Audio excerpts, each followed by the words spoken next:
Bismillahirrahmanirrahim. Assalamualaikum warahmatullahi wabarakatuh.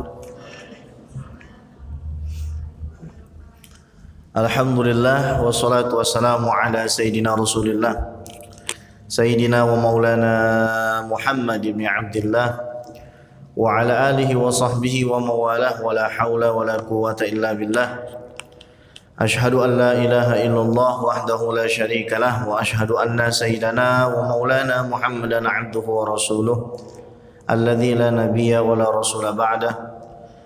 Amma ba'du fa nawayna ta'allum wa ta'lim wal ifadah wa istifadah wa naf'a wal intifa' wal hatha 'ala tamassuki bi kitabillah wa sunnati rasulillah ibtigha'a mardatillahi wajhil karim. Allahumma faqihna fid din wa 'allimna ta'wil waj'alna minal ladzina yastami'una al-qawla fayattabi'una ahsanah.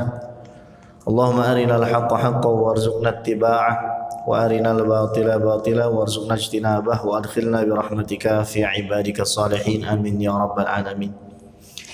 Teman-teman yang saya muliakan dan saya cintai, alhamdulillah Allah Subhanahu wa taala masih memberikan kita nikmat iman dan Islam, sehat wal afiat. Kita masih diberikan keinginan, kita masih diberikan kemampuan untuk kita bisa datang ke majelis ilmu yang mulia ini. Karena majelis ilmu yang mulia adalah tempat di mana kita membersihkan hati dari kotoran, baik dari sifat pemarah, sifat egois. Itu bisa luntur kalau kita rajin datang ke majelis ilmu dengan niat yang benar. Jadi majelis ilmu itu tidak ubahnya seperti tempat yang bisa menyembuhkan kita. Apabila kita butuh healing, healingnya adalah dengan cara kita ke majelis ilmu. Dan ini berlaku bukan bagi orang yang belajar saja, tapi juga bagi yang mengajar. Atau bagi siapapun yang tadinya tidak punya niat untuk duduk di majelis ilmu. Karena Nabi Muhammad SAW mengatakan, "Idza marartum bi riyadil jannah farta'u." Kalau kamu melalui taman-taman surga, maka mampirlah, singgahlah. Majelis ilmu ini salah satunya adalah taman surga, di mana kita menyampaikan firman Allah dan sabda baginda Nabi Muhammad SAW. Maka bersyukurlah hadirin, karena sebagaimana kita tahu di luar sana banyak orang yang tidak suka duduk di majelis ilmu. Banyak orang yang hatinya tidak tergerak untuk duduk di majelis ilmu. Menunggu guru, menunggu penceramah, menunggu khatib. Semua itu membersihkan kotoran-kotoran di dalam hati kita sehingga kita menjadi orang yang lebih sabar, jadi orang yang lebih tawadhu' dan rendah hati. Pada kesempatan kali ini kita akan membahas beberapa hal. Utamanya kita akan memulainya dengan pasal keempat dari kitab Jala'ul Afham Syarah Aqidatil Awam yang ditulis oleh Abu Yazid Muhammad bin Ali bin Abbas Al-Maliki radhiyallahu taala anhu arda wa nafa'ana bihi wa bi'un fid darin amin. Kita akan membahas tentang kitab-kitab samawiyah atau kitab-kitab langit yang diturunkan sebagaimana ma'ruf. Kemudian kita akan membahas tentang kalamullah, apa maksud daripada kalamullah tersebut, supaya kita tidak terjerumus ke dalam pemahaman yang salah, sehingga masih banyak orang yang berandai-andai apakah firman Allah ini berupa huruf dan suara, apakah firman Allah ini sama dengan perkataan manusia, apakah kalau kita membaca Bismillahirrahmanirrahim yang keluar dari kita adalah sifatul kalam atau kalam yang ada pada zat Allah Subhanahu wa taala yang qadim dan azali, atau yang kita ucapkan itu tidak lebih daripada huruf al-muqatta'ah yang terpotong-potong, yang semuanya menunjukkan kepada kalam Allah yang azali tersebut. Bismillahirrahmanirrahim. Wa bihi ilaihi qala al-faslur rabi', pasal keempat fil kutubis samawiyah, yang membahas tentang kitab-kitab samawi. Al-kutubul mudawwanatul arba'atu, ay as-suhuf, kitab-kitab yang ditadwin, yang dicetak, yang 4 dan juga suhuf lembaran-lembaran kitab selain daripada Al-Quran, Injil, Taurat dan Zabur. Al-Kutubul Mudawwanatul Arba'ah, kitab 4 yang termaktub, artinya kitab-kitab yang sudah kita kenal, Zabur, Taurat, Injil dan Al-Quran. Qala an-nadhimu rahimahullahu ta'ala arba'atun min kutubin tafsiluha Tauratu Musa bin Huda tanziluha Zaburu Dawuda wa Injilun ala Isa wa Furqanun ala khairil mala. 4 daripada kitab-kitab yang secara rinci disebutkan. Taurat milik Nabi Musa diturunkan dengan membawa hidayah, Zabur milik Daud, Injil diturunkan kepada Isa, dan juga Al-Furqan, nama lain daripada Al-Quran, diturunkan kepada makhluk Tuhan yang terbaik. Dialah baginda Nabi besar Muhammad sallallahu alaihi wasallam. Kosakata At-Tauratu qila ma'khudun min warad zanad. Taurat itu secara bahasa diambil dari kata warazanat ay kharaja naruhu, yaitu cahaya yang keluar atau api yang keluar. Fa innaha nurun wa diyaun. Taurat itu artinya sinar ataupun cahaya, terang. Taurat artinya sinar yang terang, itu Taurat. Az-Zabur Alkitab, sementara Zabur itu artinya adalah Alkitab. Wa utliqa ala kitab Dawud alaihissalam, dan apabila disebut Zabur maka maksudnya adalah kitab Nabi Daud alaihissalam. Al-Injil qila ma'khudun minan najli. Injil dikatakan diambil dari asal katanya an-najlu wa huwa istikhraju khulasati syai', yaitu mengeluarkan kesimpulan sesuatu. Itu Injil secara bahasa. Wa summiya kitab Isa alaihissalam bidzalika listikhlasihi nurat Taurat. Dan dinamakan kitabnya Nabi Isa itu Injil karena meringkas, merangkum cahayanya kitab Taurat. Karena kitab-kitab ini turun menyederhanakan, kemudian meringankan, mempermudah ajaran yang datang sebelumnya. Wali uhilla lakum ba'dalladzi hurrima 'alaikum. Kata Nabi Isa alaihissalam dalam Al-Quran, saya ini datang untuk menghalalkan hal-hal yang diharamkan kepada kalian sebelumnya. Dan Al-Quran datang untuk lebih memudahkan syariat tersebut. Dulu zakatnya 25%, sekarang 2,5%. Dulu nak boleh sholat kecuali di tempat ibadah, sekarang boleh sholat di mana saja. Dulu kalau terkena najis, mau sholat mau sembahyang harus dipotong apanya? Pakaiannya. Kalau sekarang cukup kita bersihkan saja. Dan lain seterusnya dan lain sebagainya. Di zaman Rasulullah nggak ada syariat bunuh diri. Di zamannya Nabi Musa alaihissalam ada syariat bunuh diri. Jadi setiap datang kitab pasti isinya lebih mudah. Itulah mengapa dikatakan Injil meringkas daripada hukum Taurat. Wa min hukila lil walad najlu abihi listikhlasi minhu. Ya. Dikatakan seorang anak itu najlu abih. An-najlu dari bapaknya. Kenapa? Karena dia berasal dari bapaknya. Wakila kalimatun yunaniyatun ma'naha al-busyra. Ada yang mengatakan Injil itu diambil dari bahasa Yunani yang artinya kabar gembira. Wallahu a'lam. Al-Furqanu ismun min asma'il Qur'an. Sementara Al-Furqan adalah salah satu nama dari nama-nama Al-Qur'an. Ma'nahu artinya al-fariqu bainal haqq wal batil. Al-Furqan itu maknanya yang membedakan antara kebenaran dan kebatilan. Itu maknanya Al-Furqan. Al-mala'u asyraful qaumi. Makna dari kata al-mala'u itu adalah yang paling mulia, ya, orang-orang yang mulia di antara yang mulia. Wal muradu bihi huna al-anbiya wal mursalin. Maksudnya adalah para nabi dan para rasul. Wa khairul mala'i Sayyiduna Muhammad sallallahu alaihi wa alihi wasallam, dan mala yang terbaik adalah baginda Nabi besar Muhammad sallallahu alaihi wasallam. Di antara para nabi yang paling utama Rasulullah.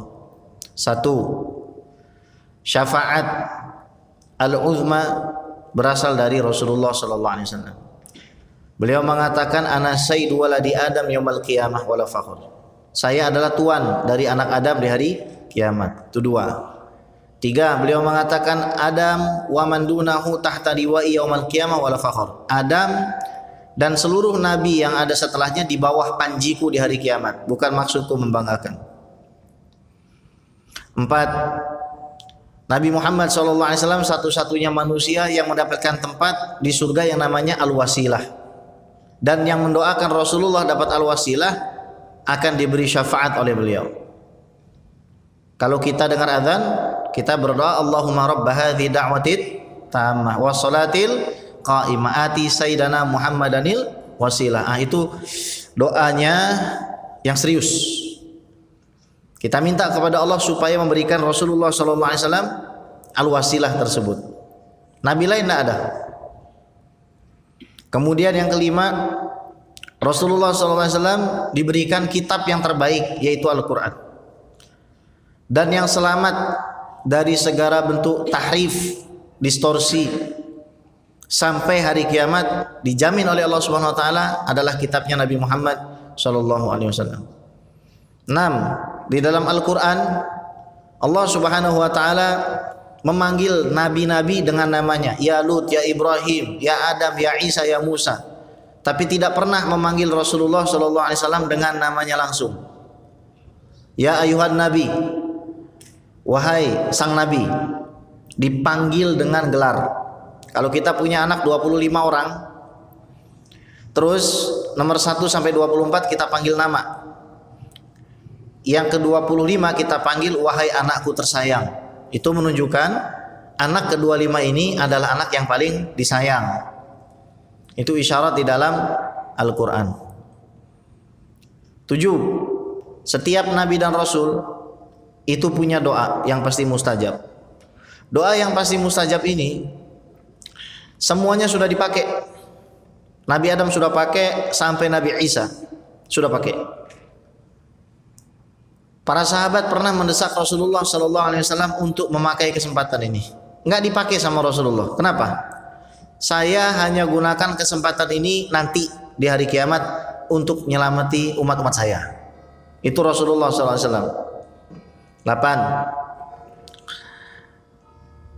8. Nabi Muhammad sallallahu alaihi wasallam itu lebih hebat dari Nabi Isa.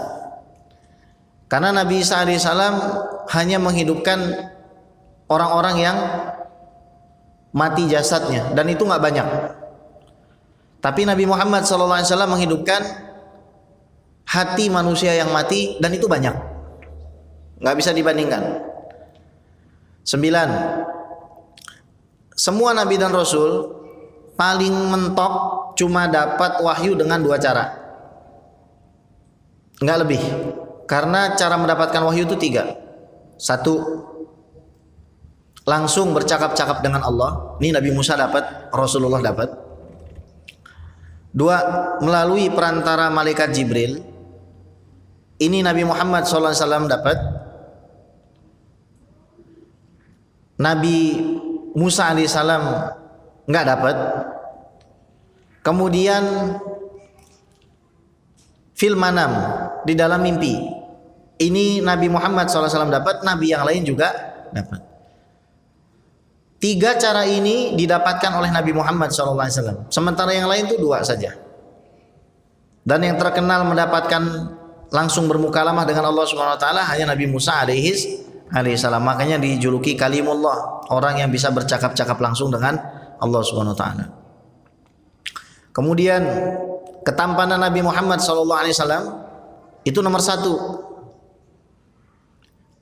Nomor satu di dalam ketampanannya, mengalahkan Nabi Yusuf alaihissalam. Kebanyakan orang kalau pengen anaknya ganteng dibacakan surat Yusuf, separoh itu. Kalau Nabi Muhammad SAW tuh luar biasa. Jadi kegantengan tuh dibagi jadi 3, 25%, 25%, 50%. 25% ini seluruh laki-laki. 25% ini seluruh laki-laki dibagi. Itu juga udah diambil sama para nabi dan rasul, makanya pas-pasan. Ya kan? 25% lagi buat Nabi Yusuf alaihissalam. Nah, 50% ketampanan itu adalah bagi Rasulullah sallallahu alaihi wasallam. Anda kalau melihat ada orang baik, ganteng, rupawan, kayak Mas Aryo gini kan, pasti Anda demen.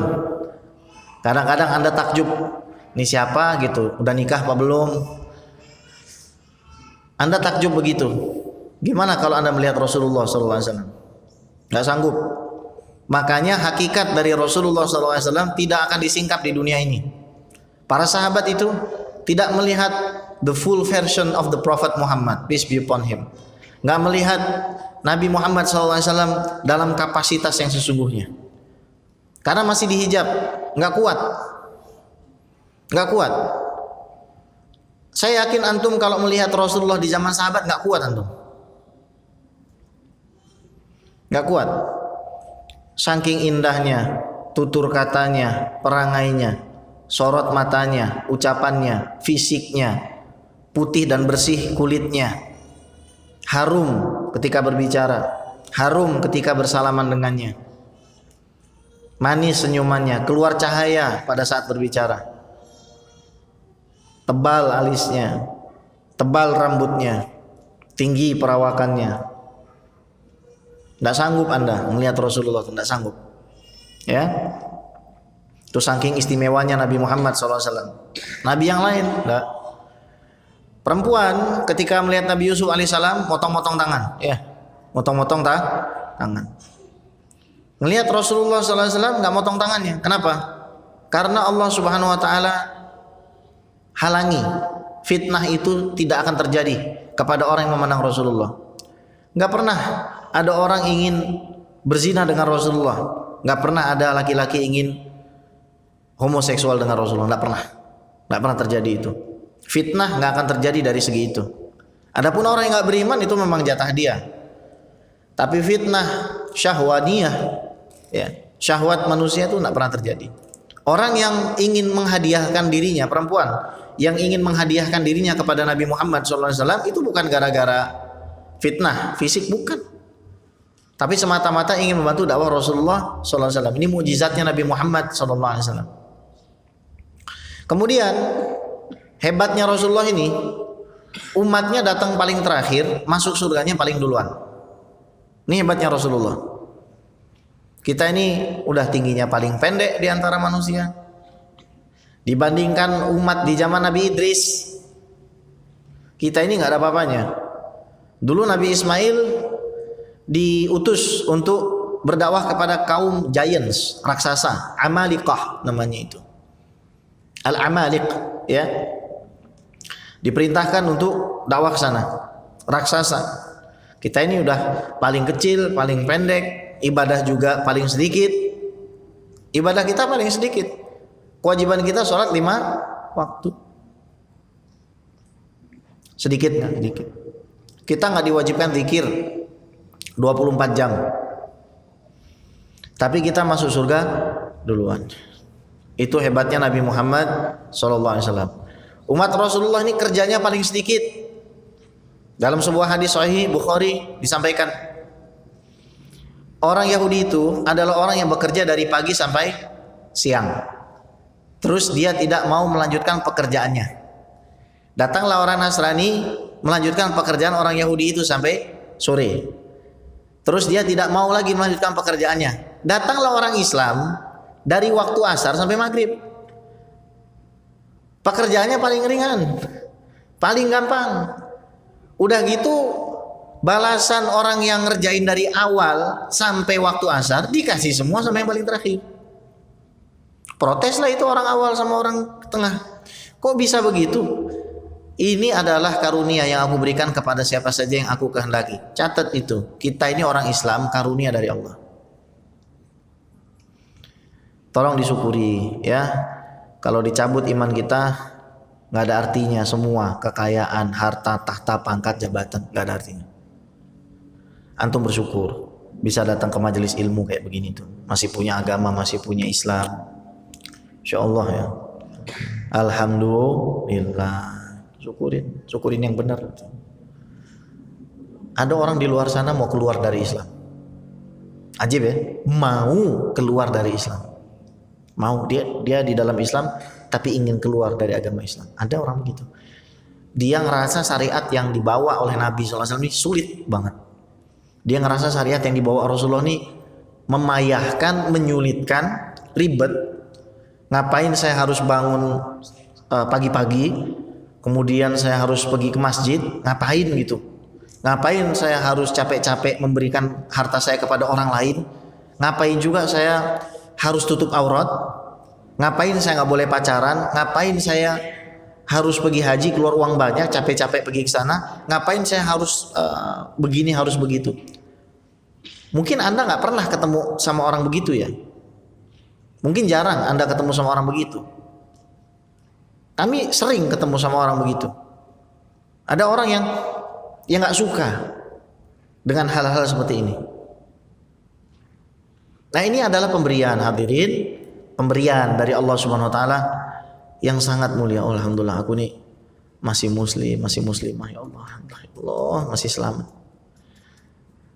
Kalau Anda membandingkan nikmat-nikmat lahiriah, Anda akan jatuh ya terpuruk. Anda akan jatuh terpuruk. Anda membandingkan, oh ini orang punya mobil lebih bagus dari saya ini. Akhirnya Anda menjadi orang yang hasad. Tapi kalau Anda bandingkan nikmat keimanan Anda dengan orang yang ada di bawah Anda akan jadi orang yang bersyukur. Alhamdulillah, saya masih punya iman. Gak bisa dibeli hadirin iman ini. Gak bisa antum beli iman kepada kitab Allah. Kok bisa-bisanya gitu? Antum yang gak pernah kuliah di Al-Azhar Mesir, gak pernah ke Tarim, gak pernah ke Darul Mustafa, gak pernah ke Zaituna, antum yang gak pernah mondok di Langitan, gak pernah mondok di Lirboyo, antum kok punya iman sama kitab namanya Al-Quran? Wah, orang tua antum juga begitu. Coba pertanyakan itu. Ya Allah ini sangat baik sama kita. Kalau Allah tidak mau menyelamatkan kita, tidak mungkin kita sekarang ada di sini dan kita masih jadi orang Islam. Makanya tiap pagi kita baca asbahna ala fitratil Islam wa ala kalimatil ikhlas wa ala dini nabiyina Muhammad sallallahu alaihi wasallam wa ala millati abina Ibrahim hanifan muslima wa ma kana minal musyrikin. Alhamdulillah. Alhamdulillah. Maka jangan digadaikan kalau kita sudah punya iman itu. Kalau naik turunnya iman itu adalah tergantung dengan amal soleh. Kalau antum tahu antum habis bikin salah sama Allah, langsung cari orang miskin, anak yatim, majelis zikir, majelis ilmu, majelis maulid, cari orang tua, cium tangan, cium kakinya, bawa makanan buat mereka, minta doa mereka. Ya, langsung antum ambil wudu, baca Quran, minta ampun, sujud pada Allah SWT. Hidup ini nggak lebih dari sabar dan syukur. Sabar kalau ada musibah, syukur dengan nikmat yang Allah kasih. Selamat insya Allah. Nggak usah aneh-aneh. Ya. Asyarah. Yajibu ala kulli mukallafin ay'taqida anna Allah anzala kutuban samawiyatan auhaha ila rusulihi wa anbiya'ih. Faminha mudawwanah wa minha ma la ilma lana bihi. Wajib bagi setiap orang yang mukallaf, Islam, akil baligh untuk meyakini bahwa Allah Subhanahu wa taala menurunkan kitab-kitab langit yang diwahyukan kepada para rasul dan nabi-nabinya. Sebagian kita ketahui, sebagian lagi kita tidak tahu. Qala ta'ala kana an-nasu ummatan wahidah fa ba'atsallahu an-nabiyina mubasysyirin wa mundhirin. Dulu manusia ini umat yang satu. Maka Allah Subhanahu wa taala utus para nabi yang memberikan kabar gembira dan juga peringatan. Wa anzala ma'ahumul kitaba bil haqq. Dan Allah lah yang mengutus para nabi dan rasul membawa beserta mereka kitab-kitab dengan kebenaran. Liyahkuma bainan nas, untuk menghukumi di antara manusia fi makhtalafu fi, Atas apa yang mereka perselisihkan. Kalau tidak ada Al-Quran dan tidak ada Rasulullah, kita tidak akan bisa membedakan mana yang baik dan mana yang buruk. Kita tidak akan punya pakem dan aturan yang jelas di dalam urusan pernikahan. Siapa memberi nafkah, siapa wajib diberi nafkah, tidak ada. Kalau tidak ada Al-Quran ini, kita tidak bisa mencetak satu aturan mengatakan bahwasanya nggak boleh mengatakan kepada orang tua. Birrul walidain itu semua adalah ajaran-ajaran Al-Quran, ajarannya Rasulullah Shallallahu Alaihi Wasallam. Kalau tidak ada Al-Quran, kita sudah jadi seperti, mohon maaf, binatang, atau lebih parah dari binatang. Kalau tidak ada Al-Quran ini, makanya kita beruntung jadi umatnya Rasulullah, beruntung kita bisa baca Al-Quran, beruntung kita bisa berusaha untuk memahami Al-Quran. Nikmat yang Allah kasih ke antum, ke anak ini sudah sangat banyak. Kita sudah dalam tahapan kita tidak boleh sedikit pun protes kepada Rabbul Alamin. Karena kalau kita protes sama Allah, terus Allah Subhanahu wa taala menghisab kita dengan hisab yang rinci, habis.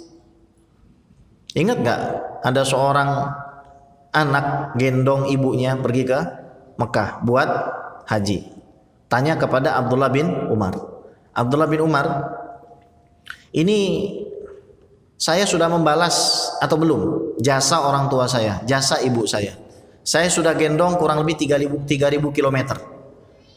Di sini ada yang siap gendong bolak-balik Jakarta Surabaya. Berapa kali itu?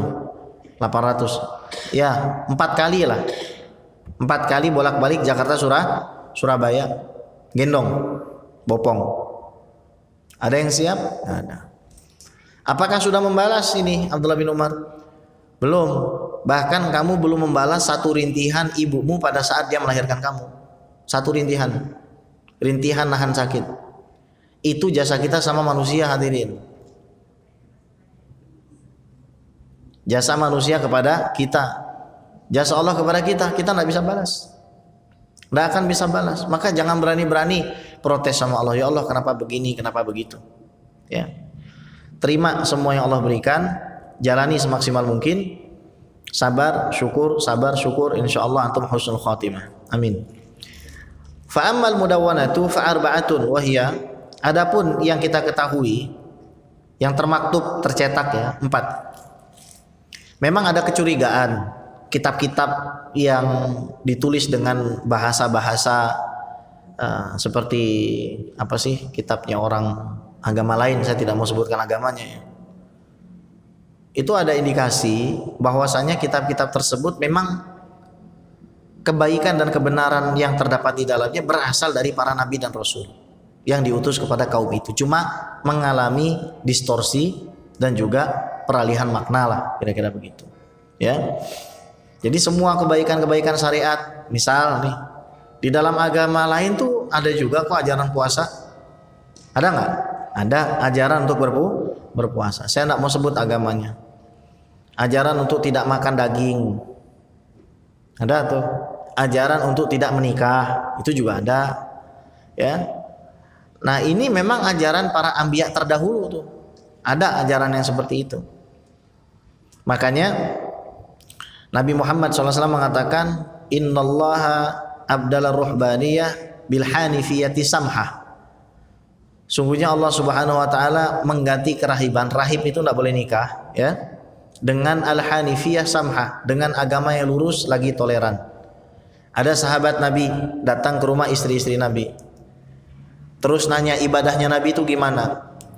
Maka mereka dapat jawaban bahwasanya ibadah Nabi begini dan begitu. Mereka pikir, oh Rasulullah ibadahnya dalam tanda kutip segini-gini aja. Ada pernah punya pikiran begitu sahabat tuh.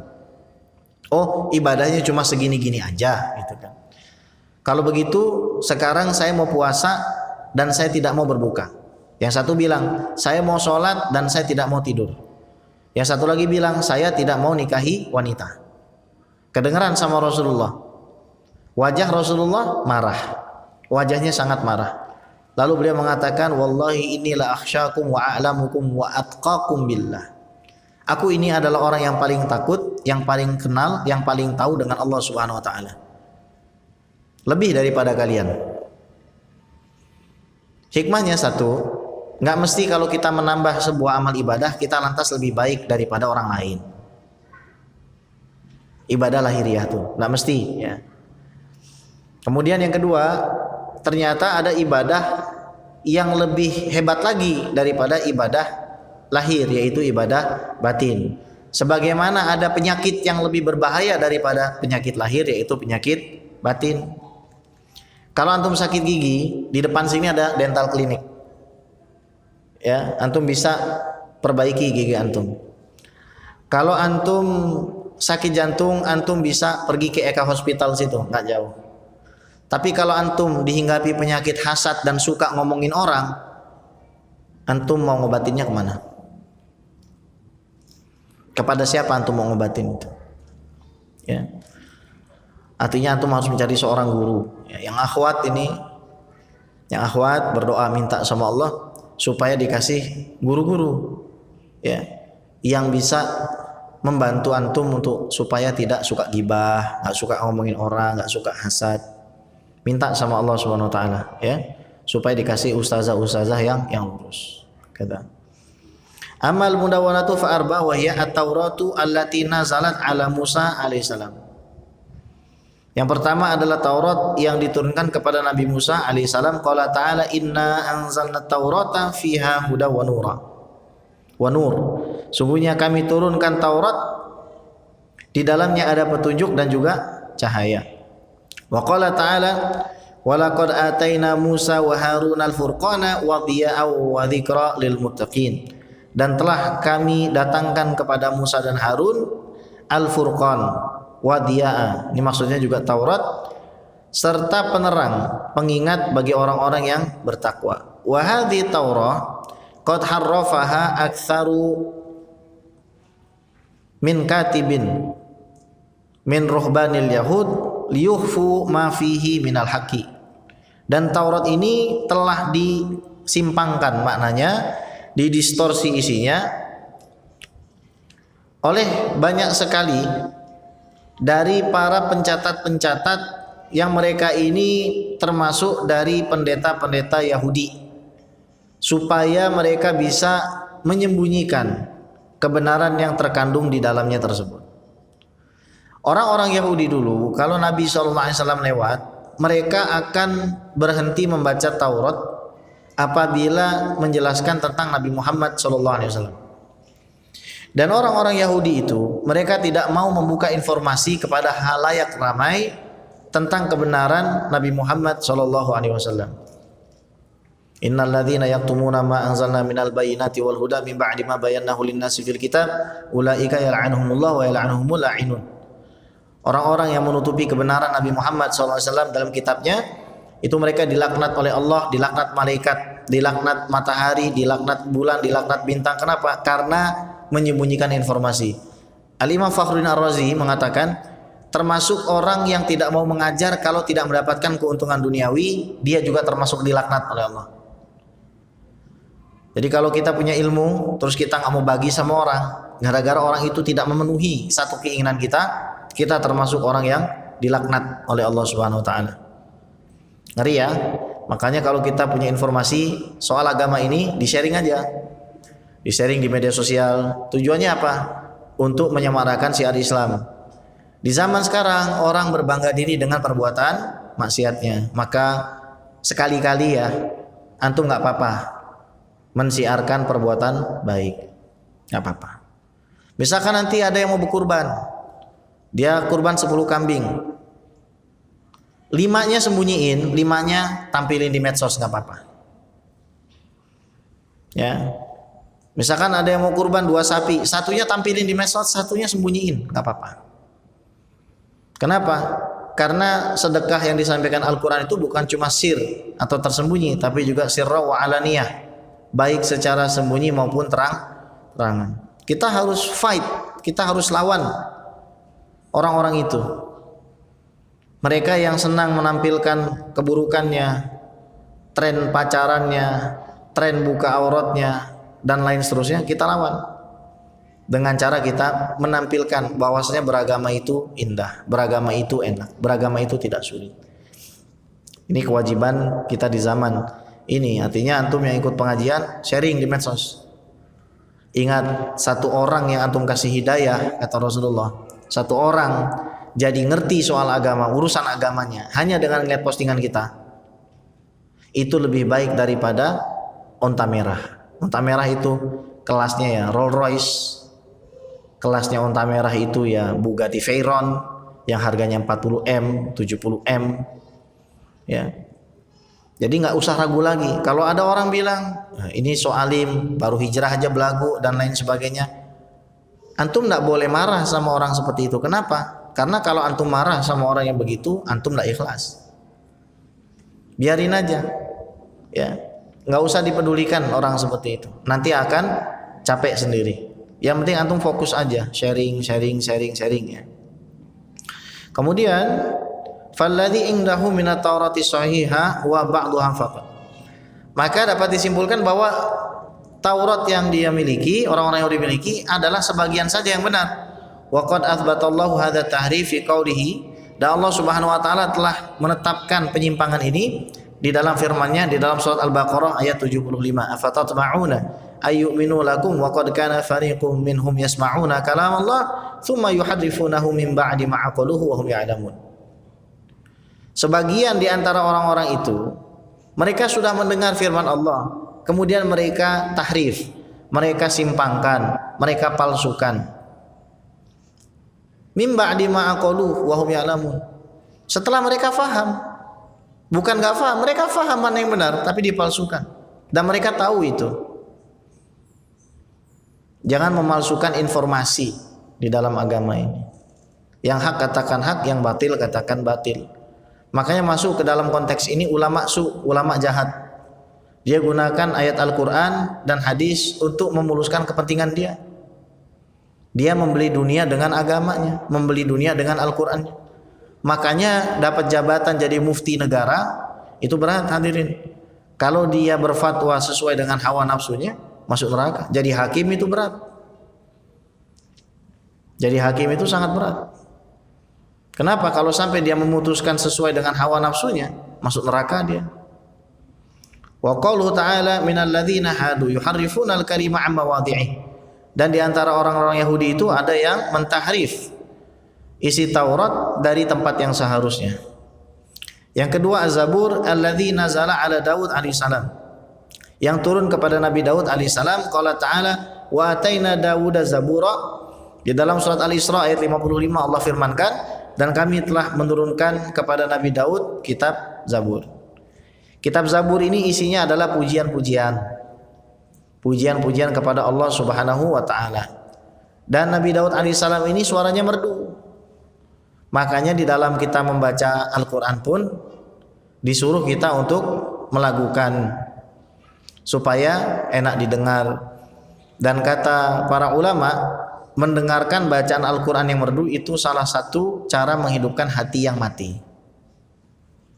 Ya, jadi hati bisa mati sebabnya satu, hubbud dunya, cinta dunia.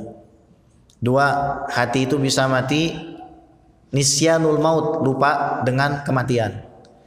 Kemudian ketiga, simaul ghina bil alhan, mendengarkan lagu-lagu yang bernada-nada non-islami.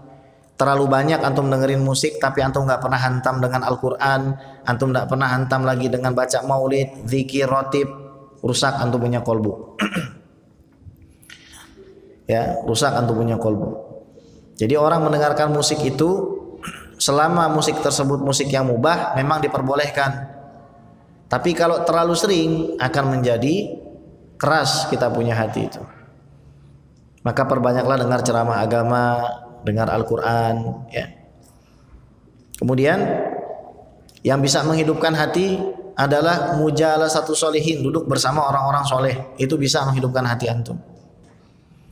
Jadi kurang-kurangi kita itu pergi ke kafe, kurang-kurangi ya. Banyak-banyaklah kita datangi para habaib, datangi para syarifah bagi akhwat ya.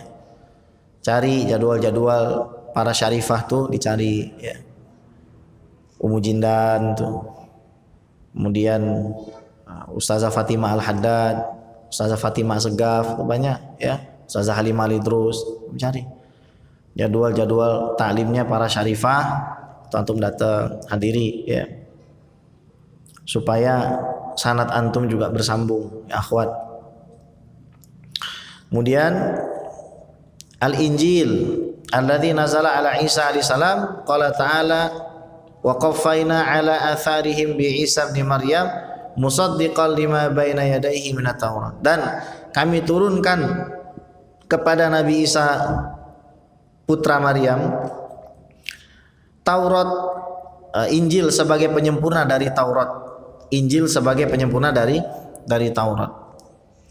Faqad dakhalaha ma dakhalaha min at-tahrif bi aidi aktsar min katibin min qasawisatin nasara. Dan telah dimasukkan ke dalam kitab Injil ini penyimpangan-penyimpangan dari tangan-tangan yang tidak bertanggung jawab melalui tangan-tangannya rahib-rahib Nasrani, pendeta-pendeta Nasrani. Kalau kita baca Sahih Bukhari itu akan ketemu di bab-bab awal di mana Heraklius berdiskusi dengan Abu Sufyan. Heraklius ini berdiskusi dengan Abu Sufyan. Kata Heraklius, kalian semua tahu tentang orang yang kabarnya jadi nabi? Iya, tahu. Maju ke depan sini, saya mau tanya. Saya dapat surat dari nabi ini nih, yang aku jadi nabi ini, saya dapat surat. Saya mau tanya, mau verifikasi. Tapi kalau sampai ketahuan bohong, maka kamu akan saya bilang kamu pembohong. Kata Abu Sufyan, kalau saya ini gak takut dibilang pembohong, saya pasti sudah bohong. Akhirnya maju Abu Sufyan, dipanggil penerjemah. Ditanya sama Heraklius, ini nabi, dia anak raja bukan? Bukan. Dijawab sama Heraklius, oh berarti dia benar. Kenapa? Kalau dia anak raja, dia sedang ingin mengambil tahta kerajaan ayahnya. Kemudian ada nggak orang yang pernah menyampaikan sesuatu sama seperti orang ini sebelumnya? Nggak ada. Oh berarti dia benar, karena nggak ada yang ngajarin, pasti turun dari Tuhan Rabbul Alamin. Pertanyaannya banyak sekali. Setelah itu mereka disuruh pulang. Heraklius akhirnya nulis surat kepada temannya. Diceritakan tentang surat dari Nabi Muhammad SAW itu. Kata temannya, memang dia seorang nabi. Bingung Heraklius. Akhirnya dikumpulkan para pendeta di satu ruangan, dikunci.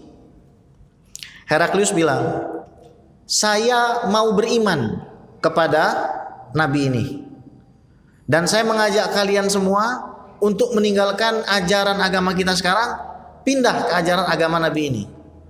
Yang terjadi apa? Mereka kocar kacir porak-poranda. Datanglah iblis membisikkan ke dalam hati Heraklius, sehingga akhirnya dia tidak jadi memeluk agama Islam. Dia bilang sama kaumnya, saya menyampaikan ini semata-mata hanya untuk menguji keimanan kalian, bukan karena karena saya mau masuk agamanya Muhammad ini. Ini yang terjadi. Orang sudah tahu kebenaran nyata di depan matanya mana yang benar, tapi tidak mau ikut. Tahu Al-Quran itu benar, tidak mau dipelajari, tidak mau dibaca. Maka syukuri nikmat kita nih sekarang. Alhamdulillah kita bisa baca Quran, kita tahu majelis ilmu. Ini nikmat yang sangat luar biasa.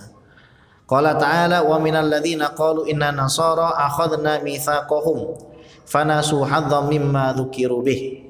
Dan di antara orang-orang yang mengatakan kami adalah orang-orang Nasara, orang-orang yang menolong Nabi Isa alaihissalam, kami sudah ambil janji-janji mereka. Mereka lupa akan semua itu. Fa'aghrayna bainahumul adawata wal baghdha ila yaumil qiyamah. Maka kami tanamkan di dalam hati mereka permusuhan dan kebencian sampai hari kiamat. Anda lihat sekte mereka itu, sekte orang-orang Kristen. Terjadi perpecahan antara Katolik, Protestan, Jehovah Witness, Anglican, Lutheran. Mereka punya keyakinan macam-macam.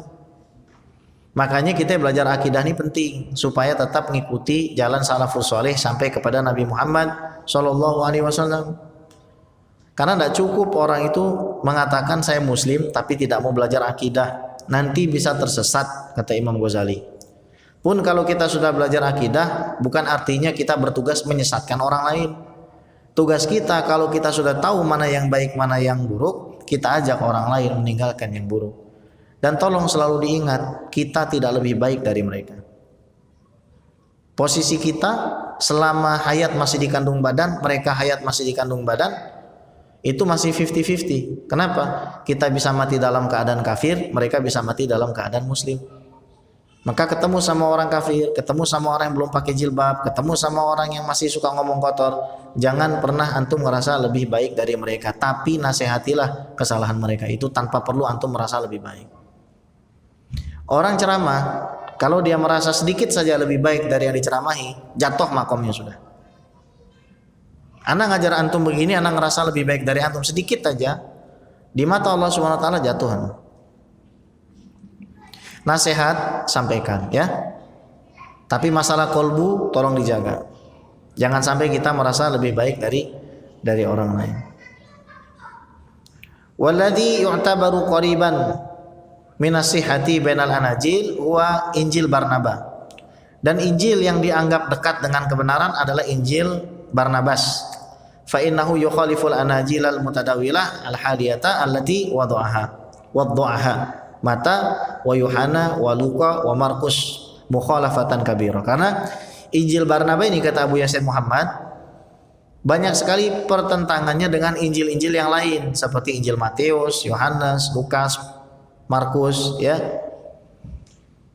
Perbedaannya sangat besar. Bahkan kalau antum lihat Injil Kristen Koptik di Mesir, itu halaman pertamanya, kalimat pertamanya yang ditulis adalah Allah. Insyaallah Allah gitu ya. Makanya Kristen Koptik itu akrab dengan umat Islam yang ada di Mesir gitu. Karena ajarannya itu tidak menyimpang jauh gitu. Kalau di dalam Injil yang sekarang ya, setahu saya sunat itu tetap disunahkan dan babi itu diharamkan. Tapi mereka masih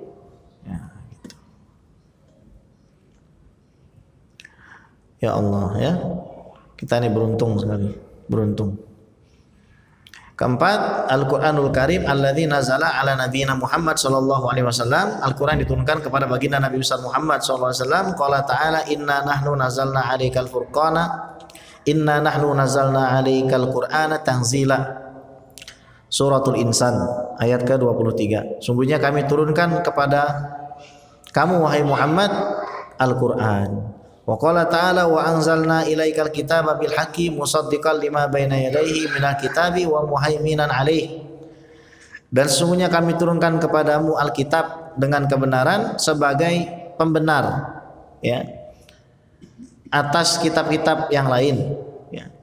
Dan juga kamilah yang menjaganya. Qala ta'ala inna nahnu nazzalna dzikra wa inna lahu lahafizun. Sungguhnya kami yang menurunkan Al-Qur'an dan kamilah yang akan menjaganya. Makanya Al-Quran ini gampang dihafal. Al-Quran ini mudah untuk diingat. Kemudian alhamdulillah banyak sekali sekarang umat Islam yang sudah mau untuk berkecimpung di dalam digitalisasi Al-Quran. Muslim Pro itu yang punya orang Islam atau orang non-Muslim? Ada yang pernah ngecek nggak? Coba cek. Jadi semua Al-Quran digital, Al-Quran digital itu, Al-Quran digital. Yang punya orang Islam itu hanya sekitar 20% saja. Developernya. Makanya kita butuh ahli-ahli IT yang punya kepedulian kepada umat Islam. Wa qala ta'ala wa anzala Taurata wal Injila min qablu hudal linnas. Dan kami turunkan Taurat dan Injil sebelumnya sebagai petunjuk bagi manusia. Wa asmahu arba'ah. Nama Al-Quran ini ada 4. Yang pertama Al-Quran, tarkul hamz lughatu Quraisy, ditinggalkan hamzahnya itu sesuai dengan bahasa Quraisy. Wal kitab, dinamakan Alkitab juga. Wal dzikr, dinamakan Az-Dzikr. Wal furqan, dinamakan Al-Furqan. Kama dalat alil ayat as-sabiqah. Wa adadu ajzaihi, ada berapa juz? 30 juz'an. Ini yang pertama kali bikin pemisahan juz ini siapa? Petunjuknya dari siapa? Dari Nabi Muhammad sallallahu alaihi wasallam. Ini tauqifi. Semuanya itu adalah petunjuknya Rasulullah, bukan ijtihad. Ijtihad itu hanya mengumpulkan saja. Adapun susunan nama surat, ayat dan lain sebagainya, itu semua petunjuk Nabi Muhammad sallallahu alaihi wasallam. Wa adadu suwarihi, jumlah suratnya mi'ah wa arba'atasyar suratan, 114 surat. Wa adadu ayatih, jumlah ayatnya, qala Ibnu Abbas radhiyallahu ta'ala anhuma, berkata Abdullah bin Abbas, sittata alfin sittami'ah wa sittata asyar ayah, 6.616. Tapi yang disahihkan para ulama 6.236. Berapa? 6.236 ayat. Wa adadu kalimatihi, jumlah katanya ya, ada berapa?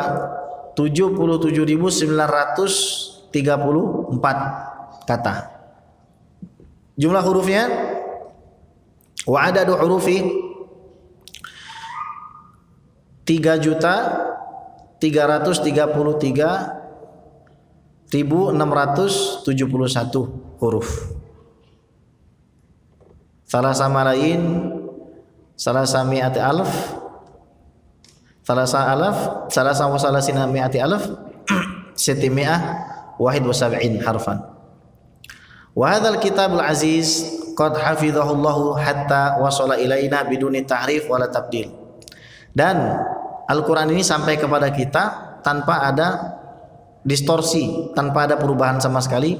Wa kanal mushaf fi jami'il atwar al-mukhtalifah muhaimanan alaihi bi alafil uluf minal hafadhah fi jami'il alamil islami. Dan para hufaz ini yang jumlahnya puluhan ribu menjaga Al-Quran di setiap sudut bumi. Wala tazalul halu kadzalika ila asril hali, dan hal tersebut bertahan sampai sekarang. Hadza kulluhu misdaqu qouli ta'ala inna nahnu nazzalna dzikra wa inna lahu lahafizun.